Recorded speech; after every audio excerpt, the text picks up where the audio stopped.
The Slave Queen Part 2. After many years since the slave trade was abolished, Zahala has been more peaceful than it ever was. The love shown to one another was one of a kind. Kumba, a slave who refused to get freedom by kind heart of King Sumo, decided to stay back because her master's wife was being maltreated, and the young woman held her with so much respect, as though she was her younger sister. So leaving her all by herself scares her the most. Kumba's master Chief Zeno was in the constant habit of beating his wife at every little opportunity he gets. The thought of her running away has crossed her mind so many times, but she couldn't bear the thought of seeing her children coming from a broken home at such tender age. If there was anything she was ever grateful for, was the fact that she had love and support from Kumba, because the fact that she sacrificed her freedom just to stand by her proves that family is not only by blood, but by sacrificing one happiness for the other. It was that time of the year where King Sumo would visit each of the nearby chiefdoms to check how things are being run, because he don't want the past events to ever occur again. It was Zahala's turn for the king's visit, but he couldn't make it due to some illness, so his son represents in his absence. The announced visit of King Sumo scared the hell out of Chief Zeno. He begins to think that there was a mistake or a crime that he has committed, so that he could correct it at once.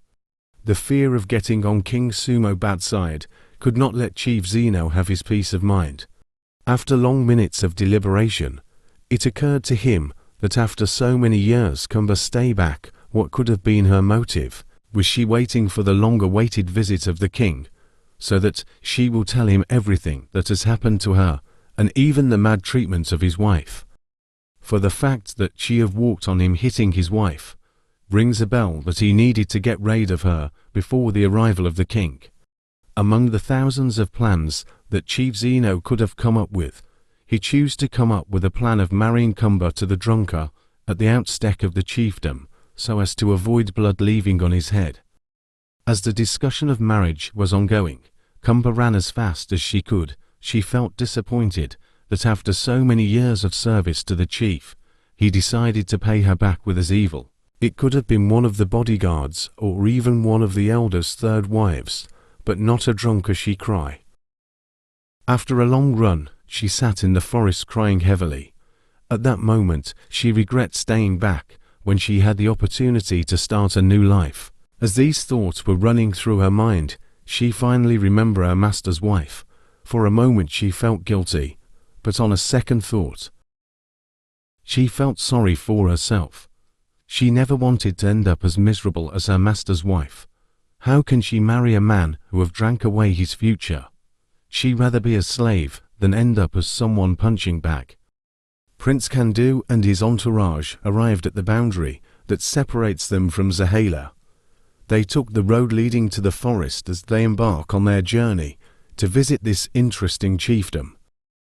The visit of the king was only told, but there was no particular date pertaining his arrival, and moreover the people of Zahala had no clue it was the prince coming in place of the king.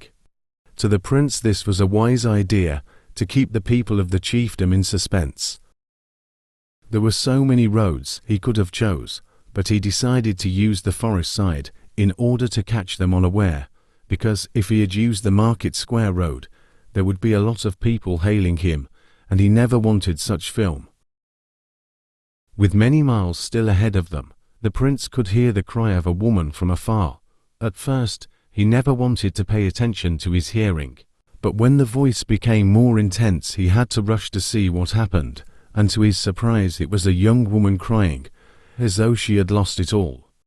Seeing the prince at first made her dumbfounded and afraid at the same time.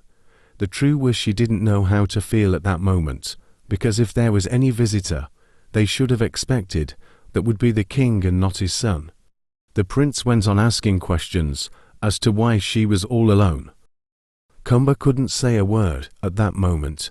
It was as if her soul had left her body. After trying hard to get her to speak, the prince assumed she was still drowning in her thoughts, so with no further questions, he immediately suggested that she follow them to the chiefdom to make more inquiries about why she was wandering about in the forest all alone.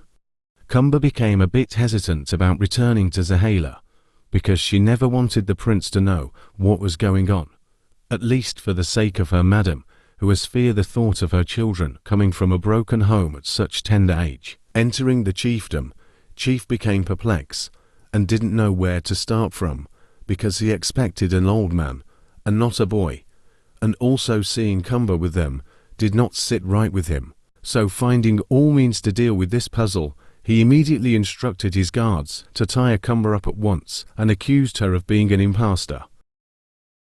Being confused about what was happening in his presence, the prince shouted and told the guards to let the girl go. There should be a proper explanation as to why they are calling her an impostor, and if all they have said is true, what exactly is she doing in Zahala? Finding all means to distract the prince from what was ongoing, Chief Zeno ordered the drummers to give the prince a proper welcome song, but the prince was not finding it funny. He immediately hut the performance before it could even start. Cumber stood looking afraid and couldn't maintain eye contact with the chief. She never had an idea where to start from, because the question asked was becoming too much for just her alone. As she tried to speak, her eyes met her madam's eye, which was already full with tears. Like, share and comment for part 3.